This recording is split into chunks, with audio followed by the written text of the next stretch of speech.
ಜೀನಾಗೆ ಸಂಪಾದಕತ್ವದಲ್ಲಿ ಜಿಎನ್ಎಸ್ news ಸಾಗರ ಸುತ್ತದ ಆಚೆ ಈಚೆ ಬುಧವಾರದ news ಅಪ್ಡೇಟ್ಗೆ ತಮಗೆ ಸ್ವಾಗತ. ಮುಖ್ಯಾಂಶಗಳು. ಸಾಗರದಲ್ಲಿ ಡೆಂಗ್ಯೂ ನಿಯಂತ್ರಣಕ್ಕೆ ಬಂದಿದೆ. ವೈದ್ಯ ಸಿಬ್ಬಂದಿಗಳು ಉತ್ತಮ ಸೇವೆ ನೀಡುತ್ತಿದ್ದಾರೆ. ಆಸ್ಪತ್ರೆಯಲ್ಲಿ ಮೂಲಸೌಕರ್ಯ ಒದಗಿಸಲು ಅಗತ್ಯ ಕ್ರಮ ಕೈಗೊಳ್ಳಲಾಗಿದೆ ಎಂದ ಶಾಸಕ ಬೇಳೂರು ಚೇಳು ಇದ್ದಂತೆ ಎಂದು ಪಕ್ಷ ಸೇರ್ಪಡೆ ಕಾರ್ಯಕ್ರಮದಲ್ಲಿ ಪರೋಕ್ಷವಾಗಿ ಕುಟುಕಿದ ಹರತಾಳು. ತಮ್ಮನ್ನು ಗೆಲ್ಲಿಸುವಲ್ಲಿ ಪ್ರಮುಖ ಪಾತ್ರ ವಹಿಸಿದ್ದ ಕಾಗೋಡು ವಿರುದ್ಧ ಬೇಳೂರು ನಿಂತಿದ್ದಾರೆಂದ ಹರತಾಳು. 5 ವರ್ಷದಲ್ಲಿ ನಿರೀಕ್ಷೆ ಮೀರಿ ಸುಂದರ ಸಮಗ್ರ ಸಾಗರ ನಿರ್ಮಾಣ. ನಗರದ 3 ಭಾಗದಲ್ಲಿ ಫುಡ್ ಕೋರ್ಟ್. ಬಿಜೆಪಿಯವರಿಗೆ ನಾನು ಮಾಡುತ್ತಿರುವ ಅಭಿವೃದ್ಧಿ ನೋಡಿ ಹೊಟ್ಟೆ ಕಿಚ್ಚು. ಯುಜಿಡಿ ಮೂಲಕ ಕೆಟ್ಟ ಹೆಸರು ತರುವ ಯತ್ನ ಎಂದ ಬೇಳೂರು. ಸಾಗರದ ಶ್ರೀಮತಿ ಇಂದಿರಾ ಗಾಂಧಿ ಕಾಲೇಜಿನಲ್ಲಿ ಕಲಾ ವಿಭಾಗದಿಂದ ಪಾರಂಪರಿಕ ದಿನ. ವಿದ್ಯಾರ್ಥಿಗಳ ಪ್ರತಿಭಾ ಪ್ರದರ್ಶನಕ್ಕೆ ಅವಕಾಶ ಕಲ್ಪಿಸಿದೆ ಎಂದ ಪ್ರಾಚಾರ್ಯ ಡಾಕ್ಟರ್ ರಾಜೇಶ್ವರಿ. ಈಗ ಸುದ್ದಿಯ ವಿವರ. ಡೆಂಗ್ಯೂ ಹೆಚ್ಚುತ್ತಿರುವ ಈ ತುರ್ತು ಸಂದರ್ಭದಲ್ಲಿ ವೈದ್ಯರು 1 ದಿನ ಕರ್ತವ್ಯಕ್ಕೆ ಗೈರಾದರೆ ಅವರ 1 ತಿಂಗಳ ವೇತನ ತಡೆ ಹಿಡಿಯುವಂತೆ ಶಾಸಕ ಗೋಪಾಲಕೃಷ್ಣ ಬೇಳೂರು ಸಿವಿಲ್ ಸರ್ಜನ್ಗೆ ಆದೇಶ ಮಾಡಿದ್ದಾರೆ. ಸಾಗರದ ಉಪವಿಭಾಗೀಯ ಆಸ್ಪತ್ರೆಗೆ ಬುಧವಾರ ಭೇಟಿ ನೀಡಿ ಡೆಂಗ್ಯೂ ಪೀಡಿತ ರೋಗಿಗಳ ವಾರ್ಡ್ನ ಸೌಲಭ್ಯ ಪರಿಶೀಲನೆ ನಡೆಸಿ ಅವರು ಮಾತನಾಡುತ್ತಿದ್ದರು. ಡೆಂಗ್ಯೂ ಜ್ವರದ ಬಗ್ಗೆ ಏನು ಕಾಳಜಿ ತಗೊಂಡಿದ್ದು ಅತ್ಯಂತ ಯಶಸ್ವಿಯಾಗಿ ತಗೊಂಡಿದ್ದಾರೆ. ಈಗ ಹೆಚ್ಚೆಚ್ಚು ಜನ ನಮಗೆ ಅಂದರೆ ಬಂದಂಥವರೆಲ್ಲ ರೋಗಿಗಳು ಗುಣಮುಖರಾಗಿ ಹೋಗಿದ್ದಾರೆ. ಈಗ ಬರೋದು ಕಮ್ಮಿ ಆಗಿದೆ. ಸ್ವಲ್ಪ ನಮಗೆ ಹಾಸಿಗೆಗಳು ಬೆಡ್ಗಳು ಸಿಗ್ತಾ ಇದೆ. ಈಗ ಮೂಲ ಸೌಕರ್ಯಕ್ಕೋಸ್ಕರ ಈಗ ಏನು ಆಸ್ಪತ್ರೆಗೆ 1,85,00,000 ಏನಿದೆ ಅದಕ್ಕೆ ಇಲ್ಲಿ ಮೆಸ್ಸುಗಳು ಹಾಕೋದು, ಕರ್ಟನ್ ಹಾಕೋದು, ಅದೇ ಸೊಳ್ಳೆ ಪರ್ದೆಗಳದ್ದು ಮಾಡ್ಸೋಕ್ಕೆ ಇವೆಲ್ಲ ಮಾಡೋಕ್ಕೆ ಹಾಕಿದ್ದೀನಿ. ಅಂದರೆ ಇನ್ನು ಮುಂದೆ ಯಾವುದೇ ತೊಂದರೆ ಆಗ್ಬಾರ್ದು ಅಂತೇಳಿ ನಿಗಾ ಇಡಲಿಕ್ಕೆಲ್ಲ ವ್ಯವಸ್ಥೆ ಮಾಡಿದ್ದೀವಿ. ಮತ್ತು ಪಾರ್ಕ್ಗಳು ಮಾಡಲಿಕ್ಕೆ ಮಾಡಿದ್ದೀನಿ. ಜನ ಬಂದವರು ಇಲ್ಲಿ ಯಾರು ಪೇಷಂಟ್ ಜೊತೆ ಕೂತ್ಕೊಳ್ಳೋ ಪ್ರಶ್ನೆ ಇಲ್ಲ, ಎಲ್ಲ ಹೊರಗಡೆ ಪಾರ್ಕಲ್ಲಿ ಕೂತ್ಕೊಳ್ಬೇಕು, ಅಲ್ಲಿ ಬೆಂಚೆಲ್ಲ ಹಾಕ್ಬೇಕೆಲ್ಲ ವ್ಯವಸ್ಥೆ ಮಾಡಿದ್ದೀನಿ. ಮತ್ತು ಟಾಯ್ಲೆಟ್ಗಳೆಲ್ಲ ಆಧುನಿಕವಾಗಿರಬೇಕು, ಮಾಡಲಾಗಿ ಮಾಡಬೇಕು ಅನ್ನೋದು ಸಹ ಮಾಡ್ತಾಯಿದ್ದೀವಿ. ಈಗ ಟಾಯ್ಲೆಟ್ಗಳು ಭಾಳ ಮುಖ್ಯ. ಅದರಿಂದ ಮೆಸ್ಸುಗಳು ಹಾಕ್ತಾಯಿದ್ದೀವಿ, ಸುತ್ತ ಮೆಸ್ಸುಗಳು ಹಾಕ್ತಾಯಿದ್ದೀವಿ, ಕಿಟಕಿಗಳಿಗೆ ಮೆಸ್ ಹಾಕಿ. ಮತ್ತು ಇಲ್ಲಿಯ ಎಲ್ಲ ಸೌಕರ್ಯಗಳು ಯಾವುದೇ ಕೊರತೆ ಇರಬಾರ್ದು. ಡಯಾಲಿಸಿಸ್ ಮಿಷನ್ ಬರೋಕ್ಕಿಂತ ಮುಂಚೆ 3-4 ಮಿಷನ್ ಇದ್ದೀವಿ, ಈಗ 16 ಮಿಷನ್ ಇದೆ. ಈಗ ಯಾವುದೇ ಒಂದು ಕಂಪ್ಲೇಂಟ್ ಇಲ್ಲ. ಅದು ಕಂಪ್ನಿಯವ್ರಿಗೆ ವಹಿಸ್ಕೊಟ್ಟಿದ್ದೀವಿ. ಆ ಕಂಪ್ನಿಯವರೇ ಎಲ್ಲ ನಿಗಾಯಿಸಿ ಅವರು ಕ್ಲೀನಾಗಿ ಮ್ಯಾಟ್ ಎಲ್ಲ ಹಾಕಿ ಕ್ಲೀನಾಗಿ ಮಾಡಿಕೊಟ್ಟಿದ್ದಾರೆ. ಹಾಗೆ ಸಾಗರ ಆಸ್ಪತ್ರೆಗೆ ಒಂದು ಹೆಸರಿದೆ. ಇಡೀ ರಾಜ್ಯದಲ್ಲಿ ಸಾಗರ ಆಸ್ಪತ್ರೆಗೆ ಒಂದು ಹೆಸರಿದೆ. ಆದರೆ ಏನು ಮಾಡೋದು, ಅದಕ್ಕಾಗಿ ಶಿಕಾರಿಪುರ, ಸೊರಬ, ಸಿದ್ದಾಪುರದವರೆಲ್ಲ ಇಲ್ಲಿ ಬರೋದ್ರಿಂದ ನಮಗೆ ಸ್ವಲ್ಪ ಜನಸಂಖ್ಯೆ ಸ್ವಲ್ಪ ಇಲ್ಲೇ ಪೇಷಂಟ್ಗಳು ಜಾಸ್ತಿ ಆಗಿದೆ. ಏನೇ ಬಂದರೂ ಸಹ ನಾನು ಡಾಕ್ಟ್ರಿಗೆಲ್ಲ ವಾರ್ನಿಂಗ್ ಮಾಡಿದ್ದೀನಿ. ಯಾವ ಡಾಕ್ಟ್ರು ರಜಾ ಹಾಕಂಗಿಲ್ಲ, ಅವ್ರ ಸಮಯಕ್ಕೆ ಸರಿಯಾಗಿ ಬರಬೇಕು, ಆಯಿತಾ. ಸಂಜೆ ಮೇಲೆ ಏನಾದ್ರು ಇದೆ ಅವ್ರ ಡ್ಯೂಟಿ ಆದಮೇಲೆ ಎಲ್ಲರೂ ಹೋಗ್ಬೋದು, ಅದನ್ನ ಬೇಡ ಅನ್ನೋದಲ್ಲ. ನೈಟ್ ಡ್ಯೂಟಿ ಅವ್ರಿಗೆ ಹೇಳ್ಬಿಟ್ಟಿದ್ದೀನಿ, ವಾರ್ನಿಂಗ್ ಮಾಡಿದ್ದೀನಿ. ಅವರೆಲ್ಲ ಡ್ಯೂಟಿ ಮಾಡಬೇಕು. ಒಟ್ಟಲ್ಲಿ ಆಸ್ಪತ್ರೆಯಲ್ಲಿ ಯಾವುದೇ ಸಮಸ್ಯೆ ಇದೆ ನೋಡ್ಕೊಳ್ಳೋ ಕೆಲಸ ನಾವು ಮಾಡಿದ್ದೀವಿ. ಈಗ ಮಾಡ್ತಿರೋ ಕೆಲಸದ ಸ್ವಲ್ಪ ತೃಪ್ತಿ ಇದೆ. ಬೆಡ್ಗಳು ಏನು ಮಾಡೋಕ್ಕಾಗಲ್ಲ, ಇದು ನಮ್ಮದು ಕಮ್ಮಿ ಬೆಡ್ಡಿನ ಆಸ್ಪತ್ರೆ.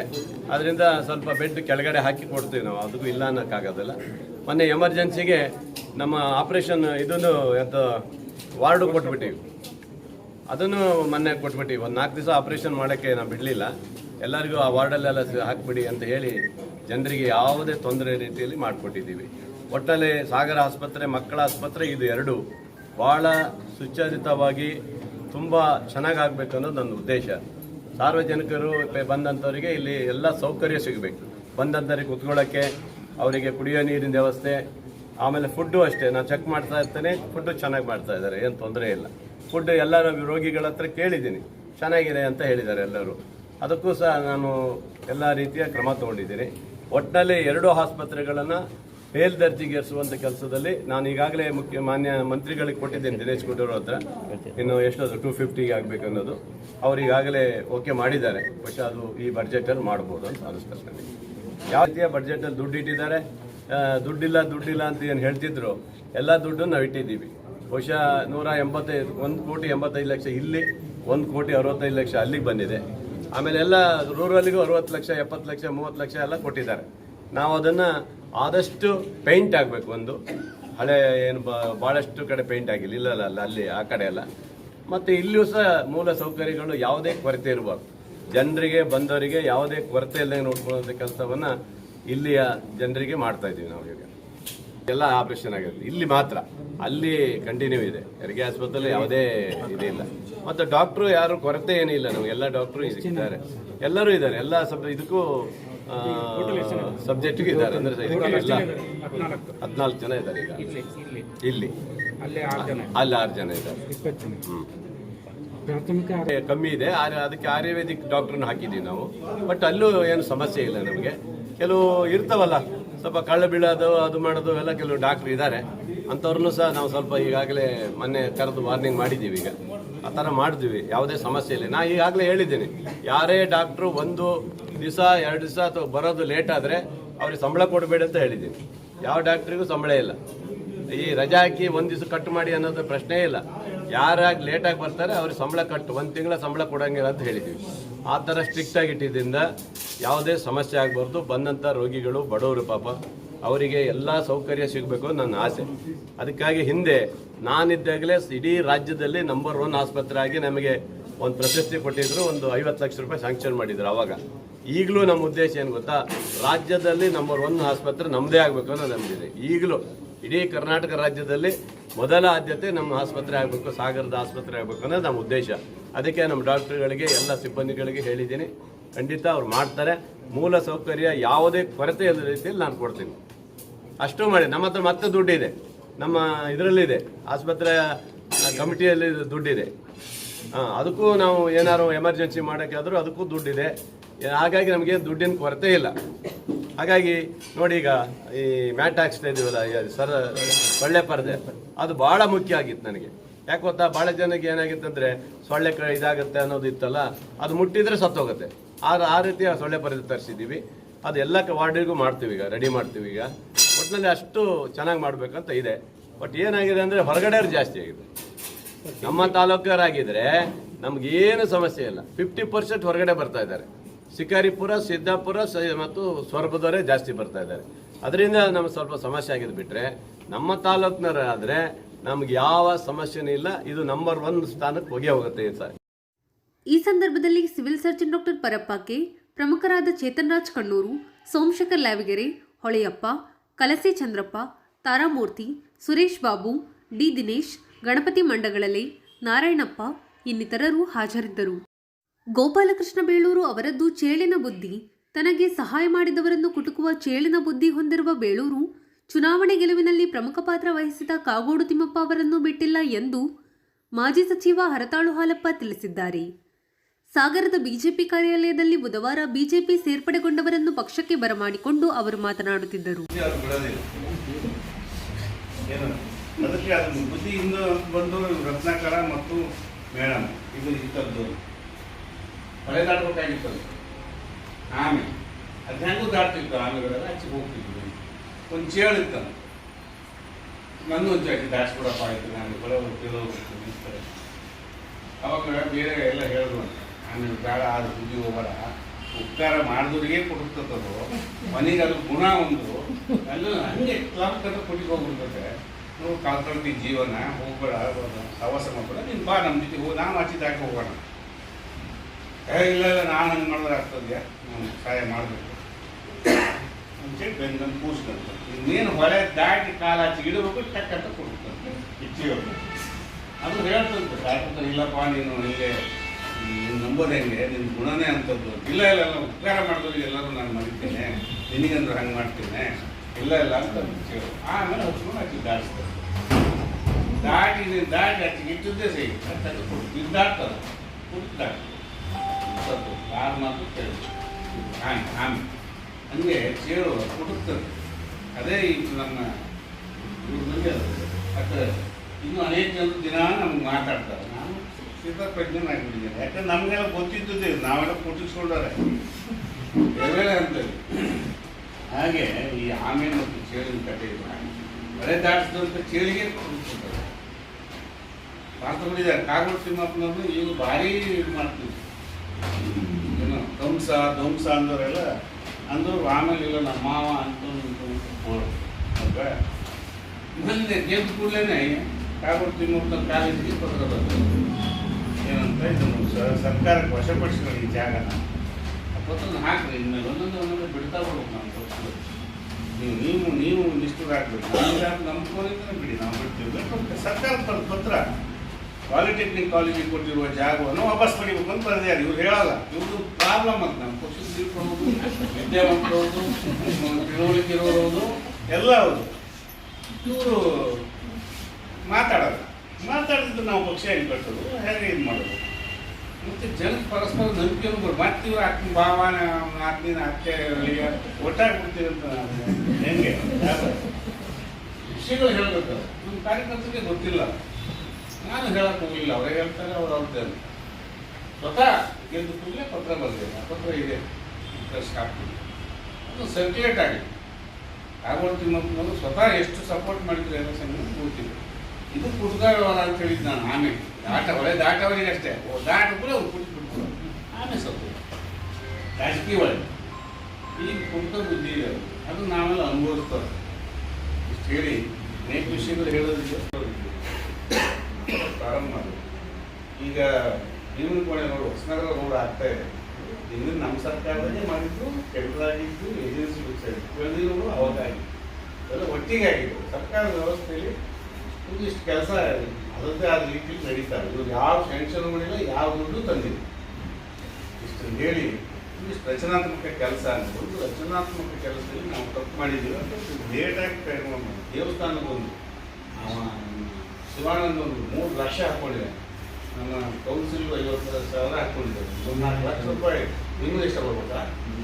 ಅಲ್ಲಿ ದುಡ್ಡು ಕೊಡ್ಬೇಕು, ದೇವಸ್ಥಾನ ಉಳಿತೇಳಿ.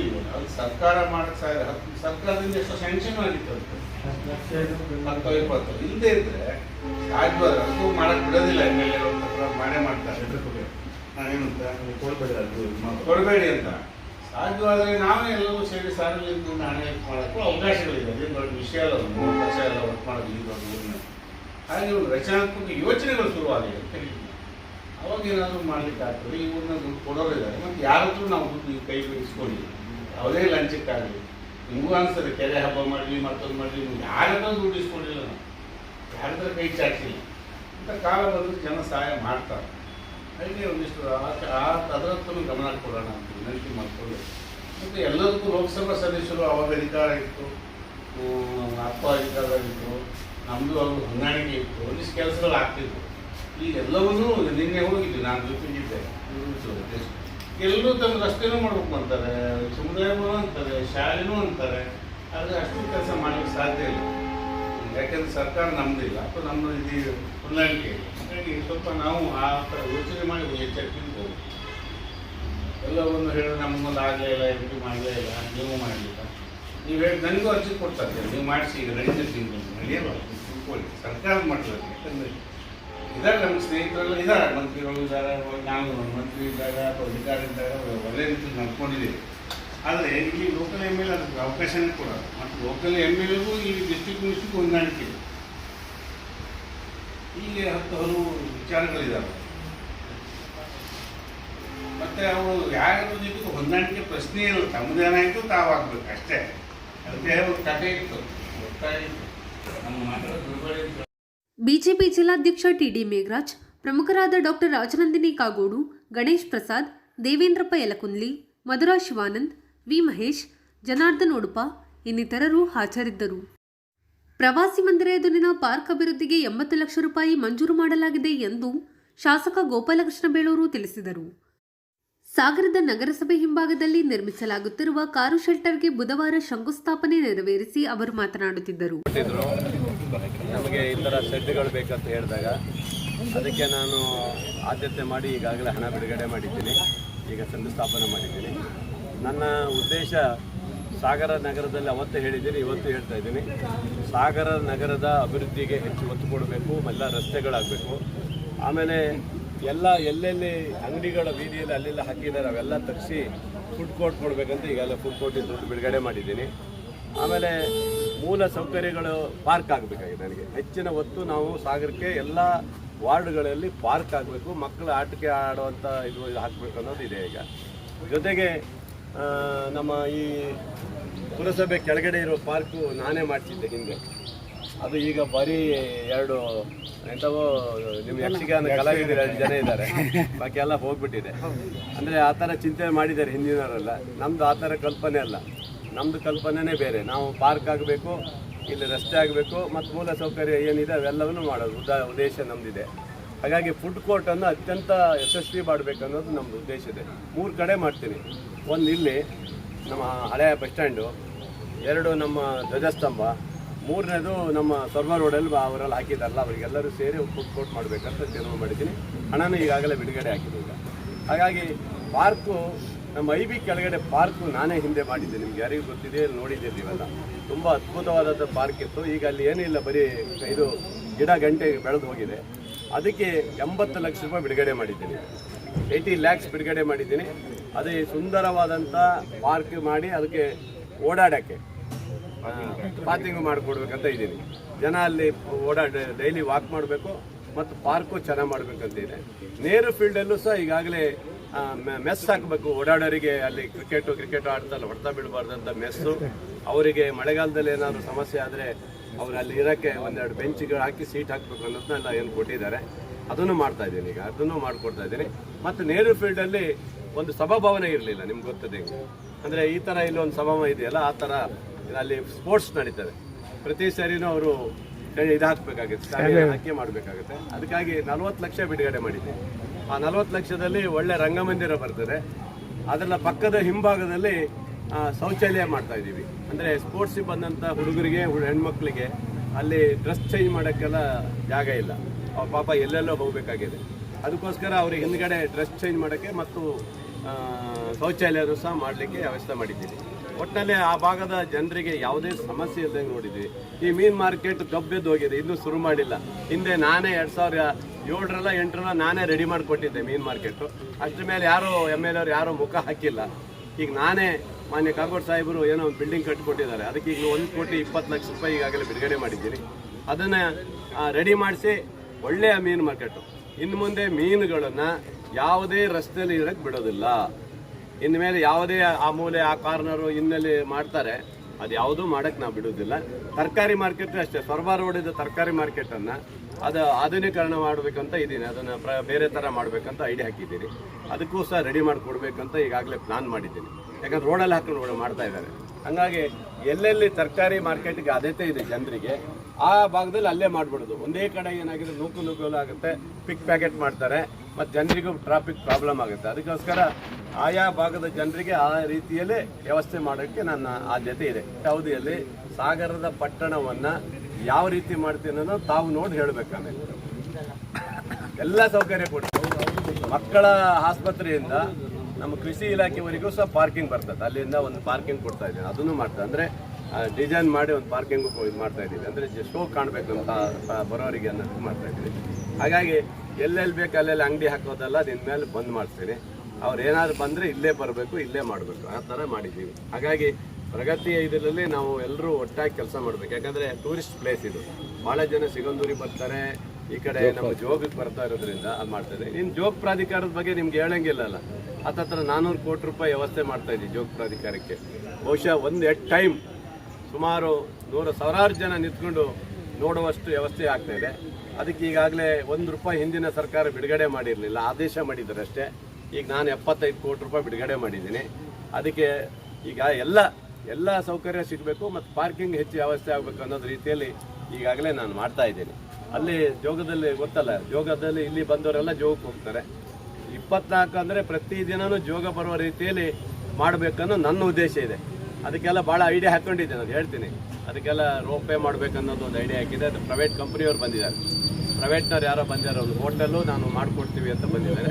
ಅವರಿಗೆ ನಾವು ಕೊಡಬೇಕಂತ ತೀರ್ಮಾನ ಮಾಡಿದ್ದೀವಿ. ಸುಮಾರು 200-205 ಕೋಟಿ ಹಾಕ್ತೀನಿ ಅಂತ ಯಾರವರು, ಅವರಿಗೆ ಬಿಟ್ಕೊಡೋಣ ಅಂತ ಮಾಡಿದ್ದೀವಿ. ಇದಕ್ಕೆ 180 ಕೋಟಿ ರೂಪಾಯಿ ಏನಿದೆ ಅದು ನಾನು ಸರ್ಕಾರದಿಂದ ಬಿಡುಗಡೆ ಮಾಡಿಕೊಡ್ತಾ ಇದ್ದೀನಿ. ಅತ್ಯಂತ ಸುಂದರವಾಗಿ ಭಾಳ ಅದ್ಭುತವಾಗಿ ಮಾಡಿಕೊಡ್ತೀನಿ ಅದನ್ನು. ಯಾಕಂದರೆ BJPಯವರು ಆದೇಶ ಮಾಡಿ ಹೋಗಿದ್ರು, MP ಅವರು ನಾವು ಮಾಡಿಸಿದ್ದೀವಿ, ನಾವು ಜೋಗ ಅಭಿವೃದ್ಧಿ ಅಂತ ಹೇಳಿದ್ರು ಅಷ್ಟೇ. ದುಡ್ಡು ₹1 ಬಿಟ್ಟು ಬಿಡುಗಡೆ ಮಾಡಿರಲಿಲ್ಲ. ಆದೇಶ ಭಾಳ ಮಾಡಿ ಹೋಗ್ಯಾರೆ, ಅದು ದುಡ್ಡು ಬೇಕಲ್ಲ. ಹಾಗಾಗಿ ರಸ್ತೆ ಆಗ್ಲಿಕ್ಕೆ ನಿಮ್ಗೆ ಗೊತ್ತಲ್ಲ, ಈಗ ಸ್ವರ್ಬ ರಸ್ತೆ ಇಸ್ಕೋಡಿಂದ ನಾವು ಇದಕ್ಕೆ ಹೋಗ್ತೀವಿ, ಇಲ್ಲಿ ಎಂಥದ್ದು ಇಕ್ಕೇರಿ ದೇವಸ್ಥಾನ ಆಚೆಗೆ ಬರ್ತಾರೆ, ಅಲ್ಲಿಂದ ನಾವು ಖಂಡಿಕ ಹೊಡಿಸ್ತೀವಿ. ಈಗ ಬಳಸ್ಕೋಡಿಂದ ಆ ಭಾಗದಿಂದ ತಗೊಂಡು ನಾವು ಖಂಡಿಕ ಹೊಡಿಸ್ತೀವಿ. ಕಾರಣ ಅಂದರೆ ನಮಗೆ ಸಿಗಂದೂರು ಇದಾಗ್ತದೆ, ಹೈವೇ ಆಗ್ತದಲ್ಲ, ಆ ಹೈವೇಗೆ ಸಂಪರ್ಕ ಮಾಡಬೇಕು ಅನ್ನೋದು ಉದ್ದೇಶ ಇದರಿಂದ ಅದನ್ನು ಈಗಾಗಲೇ ಈಗ ಒಂದು ಸುತ್ತಿಂದ ಸರ್ವೆ ಆಗಿದೆ. ನಾನೊಂದು ಸುತ್ತು ನೋಡಬೇಕಾಗಿದೆ. ನೋಡಿದ ಮೇಲೆ ಪಕ್ಕ ಆಗುತ್ತೆ. ಅದೂ ಆಗಿದೆ, ಯಾವುದೇ ಸಮಸ್ಯೆ ಇಲ್ಲ. ನೆಕ್ಸ್ಟ್ ಟೂರಿಸ್ಟ್ ಎಲ್ಲ ಬಂದರೆ ಔಟ್ ಸೈಡೇ ಹೋಗಬೇಕಾಗಿದೆ. ಆ ಥರ ಒಂದು ರಿಂಗ್ ರೋಡ್ ಮಾಡ್ತಾ ಇದ್ದಾರೆ. ಎಲ್ಲ ವ್ಯವಸ್ಥೆ ಇದೆ, ಯಾವುದೇ ಕೊರತೆ ಇಲ್ಲ. ಹಿಂಗೆ ನೋಡುವಂಥ ಕೆಲಸ ನಮ್ಮದು. ದುಡ್ಡಿಲ್ಲ ಅಂತಾರೆ. ಎಷ್ಟು ಬೇಕು ಹೇಳಿ, ದುಡ್ಡು ಕೊಡ್ತೀವಿ. ಯಾರು 4 ವರ್ಷದಲ್ಲಿ ಅವರೇನು ಮಾಡಿದ್ರು ಅವ್ರ ಅಪ್ಪನ ಥರ ಮಾಡಿ ತೋರಿಸ್ತೀವಿ ನಾವು. ನಮಗೆ ಬಂದಿರೋದು 1 ವರ್ಷ ಅಷ್ಟೇ. ಅವ್ರು 1.5 ವರ್ಷದಲ್ಲಿ ಒಂದು ಕೆಲಸ ಮಾಡಿರಲಿಲ್ಲ. 1.5 ವರ್ಷ ಅವ್ರು ಹಾಗೆ ಕೂತಿದ್ರು. 1 ವರ್ಷದ ಅವ್ರು ಬಂದ ಮೇಲೆ ಅವಾಗ ಅವ್ರು ಮಾಡಿದ ಕೆಲಸ ಕೆಲವು ಮಾಡಿದ್ದಾರೆ, ಇಲ್ಲ ಅಂತ ಇಲ್ಲ. ಹಾಗಾಗಿ ಈಗ ಏನು ನಗರಸಭೆಯಲ್ಲಿ ಏನೇನು ಕೊಟ್ಟಿದ್ದೀವಿ ಎಲ್ಲ ಗೊತ್ತು. ಆದರೆ 34 ಕೋಟಿ ರೂಪಾಯಿ ಏನು ನಮ್ಮ UGD ವರ್ಕು, ಹಿಂದೆ 70 ಕೋಟಿ ರೂಪಾಯಿ ನಾನೇ ತಂದು ಕೆಲಸ ಮಾಡೋಳಗೆ ನನ್ನ ಅವಧಿ ಮುಗಿದೋಯ್ತು. ಆನಂತರ ಬಂದವರು ಯಾರೂ UGD ಬಗ್ಗೆ ತಲೆ ಕೆಡ್ಸ್ಕೊಂಡಿಲ್ಲ, ತಂದಿಲ್ಲ. ಈಗ 34 ಕೋಟಿ ರೂಪಾಯಿ UGDಗೆ ದುಡ್ಡು ತಂದಿದ್ದೀನಿ. ಆದರೆ BJPಯವರು ಅದಕ್ಕೆ ಎಗನೆಸ್ಟ್, ಅದಕ್ಕೆ ದುಡ್ಡು ಕೊಡಬಾರ್ದು ನಗರಸಭೆ ಅಂತ ಹೇಳಿ ಅವರು ಮೊನ್ನೆ ಅದು ವಾಪಸ್ ಕೊಟ್ಟಿದ್ದಾರೆ. ನಾವು ಕೊಡಲ್ಲ, ಸಪೋರ್ಟ್ ಮಾಡಲ್ಲ ಅಂತ ಹೇಳಿದ್ದಾರೆ. ಅಂದರೆ ಅರ್ಥ ಏನು? ಅದು ಅಭಿವೃದ್ಧಿ ಹಣ ಅಲ್ಲ. ಅದು ಈ ಥರ ಮಾಡಲಿಕ್ಕೆ ಕೊಡುವಂಥ ಹಣದಲ್ಲಿ ಇವರು ಅಬ್ಜೆಕ್ಷನ್ ಮಾಡ್ತಾರೆ ಅಂದರೆ ಇವರಿಗೆ ಆಗಬಾರ್ದು. ಇವರಿಗೆ ಸಾಗರ ಸಿಟಿ ಚೆನ್ನಾಗಾಗಬಾರ್ದು, ಕೊಳಚೆ ನೀರು ಹೋಗಬಾರ್ದು, ಗಬ್ಬು ಇರಬೇಕು, MLA ಕೆಟ್ಟ ಹೆಸರು ಬರಬೇಕು ಅನ್ನೋದು ಅವ್ರ ಉದ್ದೇಶ ಇರಬೇಕು. ಅದಕ್ಕೆ ಆಗಿಲ್ಲ ಅಂತ ಹೇಳ್ತಾರೆ. ನಾಚಿಕೆ ಆಗಬೇಕು ಅವರಿಗೆಲ್ಲ. ಯಾಕಂದರೆ ಅವ್ರಿಗೆ ತಡಕ್ಕೆ ತಾಕತ್ತಿಲ್ಲ. ಗೋಪಾಲಕೃಷ್ಣ ಬೇಡೂರು ಬಂದಮೇಲೆ 34 ಕೋಟಿ ರೂಪಾಯಿ ತಂದಾನಂದರೆ ಕೊಡೋರು ಖುಷಿಯಿಂದ ಆದೇಶ ಮಾಡಬೇಕು ಅಲ್ವಾ? ಸಾಗರ ಜನರಿಗೆ ತಂದಿದ್ದಾರೆ ಅಂತೇಳಿ ಅವ್ರ ಉದ್ದೇಶನೇ ಬೇರೆ ಇದೆ ಬಿಡಿ. ಹಾಗಾಗಿ ಅವ್ರ ಜನರ ಪರವಾಗಿಲ್ಲ. ಹಾಗಾಗಿ ಅವ್ರ ಜನರ ಪರವಾಗಿಲ್ದೇ ಈ ರಾಜ್ಯ ಸರ್ಕಾರ ಇವತ್ತು ರಾಜ್ಯ ಅವ್ರ ಕೈಗಿಲ್ಲ. ಹಾಗಾಗಿ ಮುಂದೂ ಸಹ ಅವರು ಜನರ ಪರವಾಗಿಲ್ಲ ಅಂದರೆ ನಗರಸಭೆಯಲ್ಲೂ ಕಳ್ಕೊಳ್ಳೋ ವ್ಯವಸ್ಥೆ ಇದೆ ಅವರು. ಈ ಸಂದರ್ಭದಲ್ಲಿ ಕಾರು ಚಾಲಕರು ಮತ್ತು ಮಾಲೀಕರ ಸಂಘದ ಗಿರೀಶ್ ಕೋವಿ, ರಾಮಣ್ಣ, ವಿನಯ್ ಕೆಂಬಾವಿ, ಪ್ರವೀಣ್ ಕುಮಾರ್, ಕೃಷ್ಣಮೂರ್ತಿ, ಪ್ರದೀಪ್, ಗಣಪತಿ ಮಂಡಗಳಲೆ, ತಾರಾಮೂರ್ತಿ, ಸುರೇಶ್ ಬಾಬು, ಸೋಮಶೇಖರ್ ಲಾವಿಗೆರೆ ಇನ್ನಿತರರು ಹಾಜರಿದ್ದರು. ಸಾಗರದ ಶ್ರೀಮತಿ ಇಂದಿರಾ ಗಾಂಧಿ ಸರ್ಕಾರಿ ಪ್ರಥಮ ದರ್ಜೆ ಮಹಿಳಾ ಕಾಲೇಜಿನಲ್ಲಿ ಬುಧವಾರ ಕಾಲೇಜ್ ಫೆಸ್ಟ್ ಅಂಗವಾಗಿ ಇತಿಹಾಸ ವಿಭಾಗದಲ್ಲಿ ಪಾರಂಪರಿಕ ವಸ್ತುಗಳ ಪ್ರದರ್ಶನ ಹಾಗೂ ವಿವಿಧ ಸಾಂಸ್ಕೃತಿಕ ಚಟುವಟಿಕೆಗಳು ನಡೆದವು. ಈ ಸಂದರ್ಭದಲ್ಲಿ ಮಾತನಾಡಿದ ಪ್ರಾಚಾರ್ಯ ಡಾಕ್ಟರ್ ರಾಜೇಶ್ವರಿ ಎಚ್.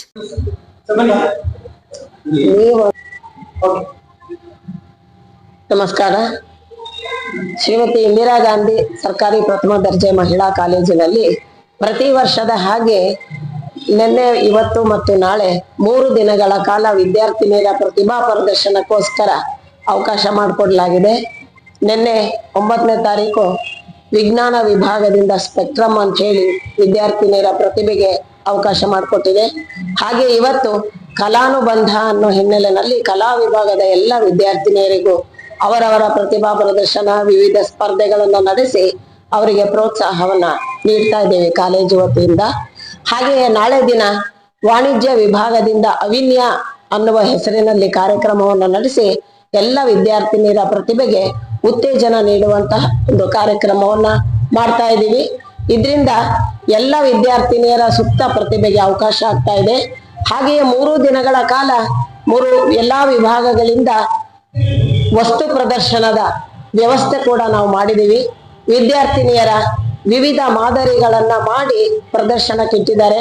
ಇದರಿಂದ ಸಹ ಅವರ ಪ್ರತಿಭೆಗೆ ಅವಕಾಶವನ್ನ ಮಾಡಿಕೊಡ್ತಾ ಇದ್ದೀವಿ ಅಂತ ಹೇಳಿ ಇದನ್ನ ನೋಡಿ ಎಲ್ಲರೂ ಸಂತೋಷ ಪಡಬೇಕು. ಹಾಗೆ ವಿದ್ಯಾರ್ಥಿನಿಯರಿಗೆ ಒಳ್ಳೆಯದಾಗಲಿ ಅಂತ ಹಾರೈಸಬೇಕು ಅಂತ ಹೇಳಿ ಎಲ್ಲರನ್ನ ನಾನು ಕೇಳ್ಕೊಳ್ತೇನೆ. ನಮಸ್ಕಾರ. ಈ ಸಂದರ್ಭದಲ್ಲಿ ಪ್ರಾಧ್ಯಾಪಕ ವರ್ಗದವರು ಹಾಜರಿದ್ದರು.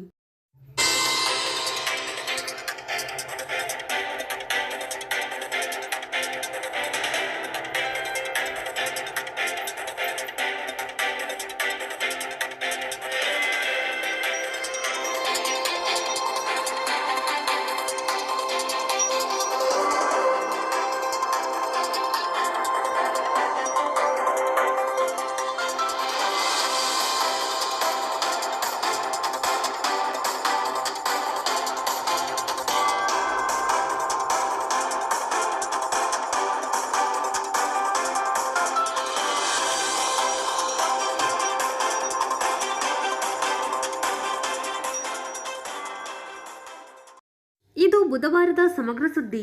ನಿರಂತರ ಸುದ್ದಿಗಾಗಿ ನೋಡ್ತಾ ಇರಿ GMS ನ್ಯೂಸ್. ನಮಸ್ಕಾರ.